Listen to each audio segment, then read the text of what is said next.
మెదక్ జిల్లా చిన్నశంకరంపేట మండలం మడూరు గ్రామంలో రెవెన్యూ సదస్సును పరిశీలించిన మెదక్ జిల్లా కలెక్టర్ రాహుల్ రాజ్. ఈ సందర్భంగా కలెక్టర్ మాట్లాడుతూ దరఖాస్తుదారులు ఎక్కువగా ఉన్నందున రేపు కూడా రెవెన్యూ సదస్సు నిర్వహిస్తామని అన్నారు. ఆగస్టు 15 లోపు భూ సమస్యలు పరిష్కరిస్తామని తెలిపారు. అందరి దరఖాస్తులు తీసుకుంటామని, ప్రతి సమస్యకు పరిష్కారం ఉంటుందని, ప్రతి రైతు ఇవ్వలేకపోతే రేపు తహసీల్దార్ను కలిసి ఇవ్వాలని, ప్రతి రైతు సమన్వయంతో ఉండాలని, అసైన్మెంట్ ల్యాండ్ అయినా అన్నదమ్ముల పంచోటి నామాలైన తహసీల్దార్ గారు చేస్తారని మెదక్ కలెక్టర్ రాహుల్ రాజ్ అన్నారు. ఈ కార్యక్రమంలో చిన్నశంకరంపేట తహసీల్దార్, రెవెన్యూ సిబ్బంది, ప్రజలు, రైతులు అధిక సంఖ్యలో పాల్గొన్నారు. నమస్కారం. ప్రభుత్వం ఇప్పుడు మీ దగ్గరికి వచ్చేసి అప్లికేషన్స్ తీసుకోవాలనేసి ప్రోగ్రామ్ పెట్టినారు. సో ఆల్రెడీ మనకి ఇక్కడ చాలా మంది ఉన్నారు. సో అందరికి కూడా టోకెన్ నెంబర్స్ ఇచ్చినారు. ఇప్పుడు మీరు ఎక్కువ మంది ఉన్నారు కాబట్టి మోస్ట్లీ ఇప్పుడు మనకి లంచ్ టైం అయ్యే లోపల ఒక 100 మందిని మీరు చూడగలుగుతారు. 100 తర్వాత ఎవరైతే టోకెన్ నెంబర్స్ ఇచ్చినారో మీరు దయచేసి మీరు లంచ్ చేసేసి రండి. ఈ రోజు మొత్తం తీసుకుంటాం. ఒకవేళ ఈ రోజు కనుక పాసిబుల్ కాలేదంటే మళ్ళీ రేపు కూడా పెడతాం. రేపు కూడా ఇక్కడనే పెడతాం.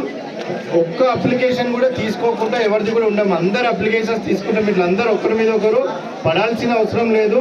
టోకెన్ నెంబర్ వైజ్ మీ అందరినీ కూడా పిలుస్తాం.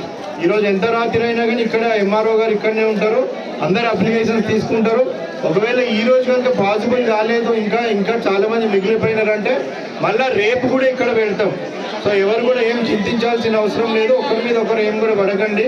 ఇప్పుడు వాళ్ళే పిలుస్తారు, వాళ్ళు క్లియర్గా పిలుస్తారు. మీకు పిలిచినాక సో ఇప్పుడు ఎంత టోకెన్ నెంబర్ 6 మంది అప్లికేషన్ కూడా తీసుకుంటాం. ఇంకా నెక్స్ట్ వచ్చిన వాళ్ళకి కూడా తీసుకుంటాం. దయచేసి మీరు కూర్చోండి. ఇంకా చైర్స్ కూడా తెప్పిమని చెప్పినాను ఎంఆర్ఓ గారికి. ఇంకా గ్రీవెన్సెస్ ఏమన్నా ఉన్నా కానీ అంటే ప్రభుత్వ భూములకు సంబంధించి, అసైన్ భూములకు సంబంధించి, సాదా వైనామాకు సంబంధించి, లేకపోతే మీది ఎక్స్టెంట్ ఎక్కువ వచ్చినా తక్కువ వచ్చినా ఏ విధమైన సమస్యలు ఉన్నా కానీ అన్ని సమస్యలది కూడా మేము తీసుకుంటాము. అందరు అప్లికేషన్స్ కూడా తీసుకుంటాం. మళ్ళీ తీసుకొని తర్వాత ఈరోజు రేపటి వరకు మొత్తం ఎంత వస్తే అన్ని తీసుకొని తర్వాత ఏ విధంగా పరిష్కరిస్తామో అన్ని సమస్యలు కూడా పరిష్కరించడం జరుగుతుంది. మన ఆగస్ట్ 15 లోపల మ్యాక్సిమం అన్ని సమస్యలు పరిష్కరిస్తాం. ఏవైనా పరిష్కారం కాని సమస్యలు ఏమంటే కూడా మీకు లిఖితపూర్వకంగా అంటే రాతపూర్వకంగా ఏ విధంగా ఆ సమస్య మేము పరిష్కరించలేకపోయినా కూడా రాతపూర్వకంగా కూడా మీ అందరికి కూడా ఇవ్వడం జరుగుతుంది. సో దయచేసి అందరు కూడా వేచి ఉండండి. ప్రతి ఒక్కరికి కూడా మీకు అప్లికేషన్ తీసుకొని ఆ సమస్య పరిష్కారం అయ్యే విధంగా కూడా చూస్తాం. సో అందరు కూడా కూర్చొని ఇప్పుడు ఇంకా కూడా చేయండి.